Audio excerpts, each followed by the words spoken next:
Okay, so 4-3 notes, parallel lines is from page 188. Two lines that are in the same plane and never intersect are parallel.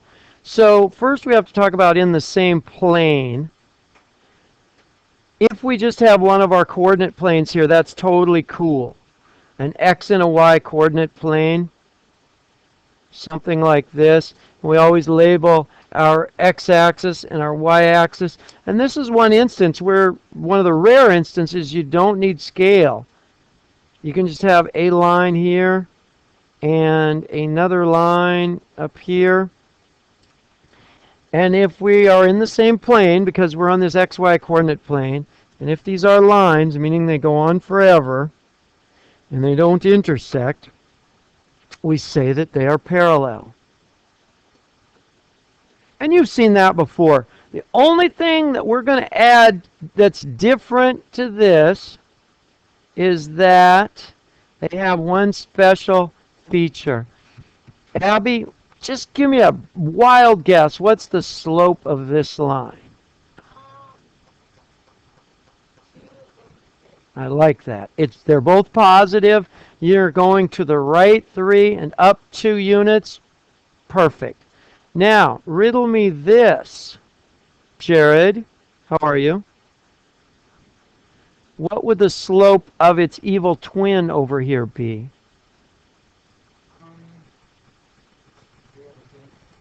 Other way around. 2 over 3. Yeah. Yeah, and that's the trick. And so we're going to say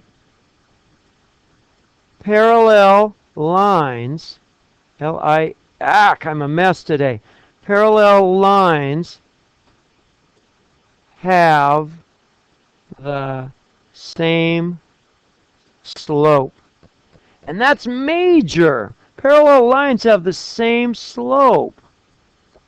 And that is very cool. So if I have some random line that I'm just pulling out of thin air, y equals 2 over 3x plus 12. And I say, okay, y equals 2 over 3x plus 5. What can I say about these two?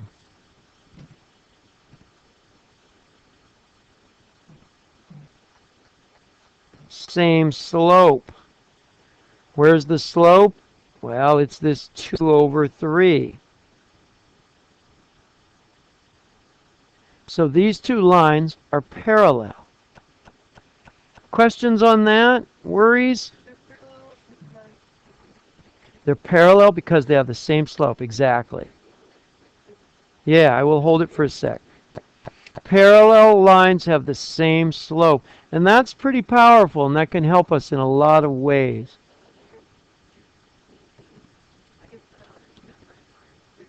And they won't be the same. That's a great question. The 12 and the 5, the 12 and the 5 represent what? The initial value. So the 5 would be here, and the 12 would be up here. Doesn't affect them. In fact, if these two numbers are the same, then these lines are called collinear. They're on top of each other. Even if can they be negative? Sure, absolutely. I'm going to move one of them right now. I'll put it back, don't worry. One of them can be down here. It would have a negative starting point, right? Still parallel, same slope. You just put a minus for that y-intercept, like minus here, they still have the same slope. Okay? Good questions all. Parallel. Any more? Okay. The last one I'm going to talk about, and y'all been doing great and I appreciate it, is perpendicular lines. Okay? Perpendicular lines.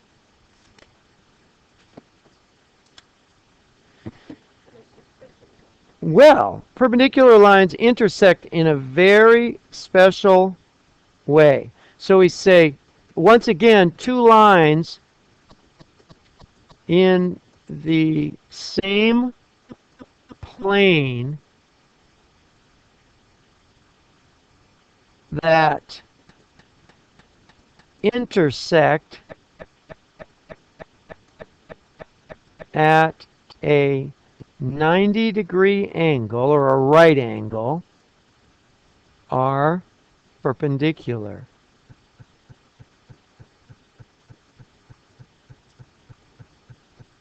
Okay? Two lines that intersect at a 90-degree angle if they're in the same plane. So we're going to put them in the same coordinate plane. And we do that by saying x and y, that's a plane. And then we can put two lines in here. And on this one, I think I'm going to overlay, actually, you know what? I should do that. I should overlay, thank you. I should overlay my XY coordinate plane like this. And this will actually be better, and I'll show you why in a minute. Okay, so now, Luis, how are you doing on your notes? Good. Come pull up to the table, please. Pen in hand. Then you'll be rocking and rolling. Okay? This time, just for grins, I'll do a line like this. Oh, that one's not that interesting. This one's a little bit more interesting. Okay. That one's pretty good. You all deserve a good line.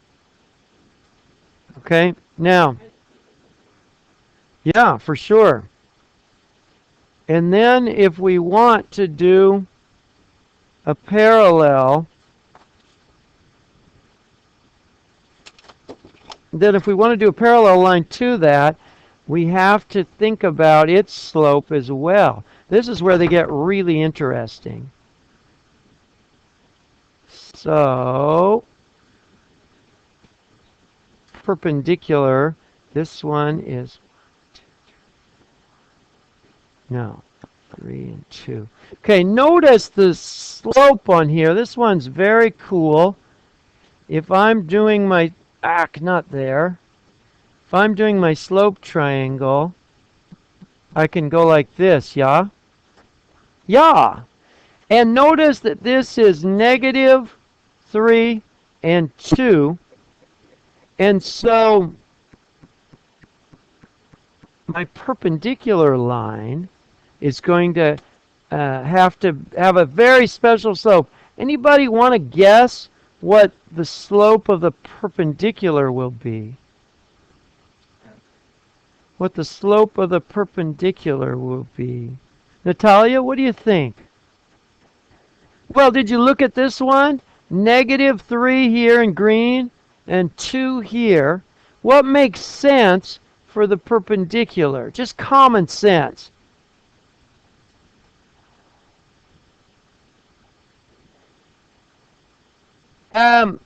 Really close. Really close. Hey, you are so darn close. If this is 3 and this is 2, she says, just common sense, maybe this should be 2 and this should be 3. I've got to adjust that a little bit. Now, we have to make, and you are right, we have to make one slight adjustment that we didn't talk about on here. What do we have to change? You're so right. What do we have to change?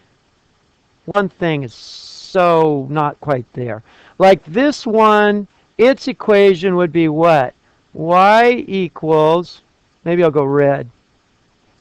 And this one I'm going to make blue, I think. Change the properties. Properties blue. Okay, so we've got a red line and a blue line. The red line, Kari, what's the equation for this? Y equals what?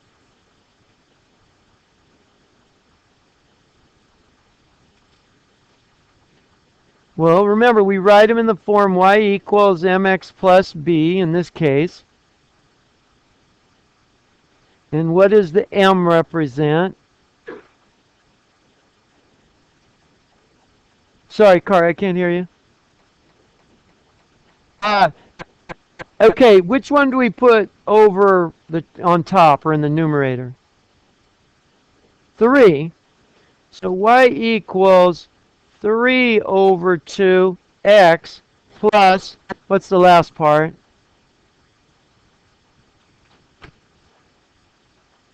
Melissa, lifeline?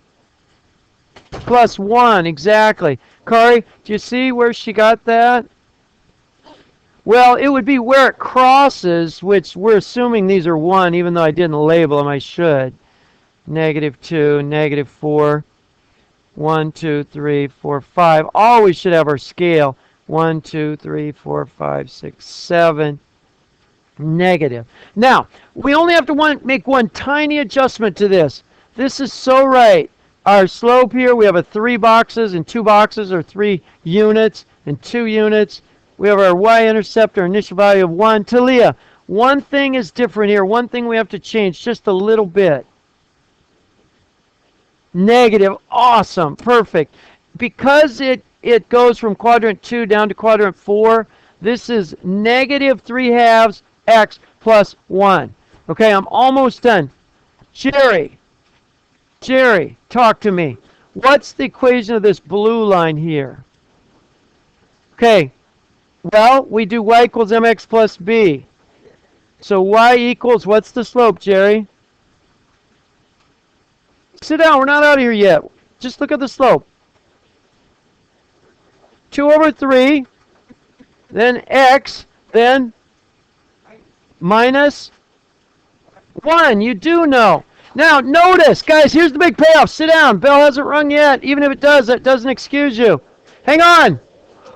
-3/2 and, sit down, 2 over 3 are negative reciprocals. You're excused. Thank you.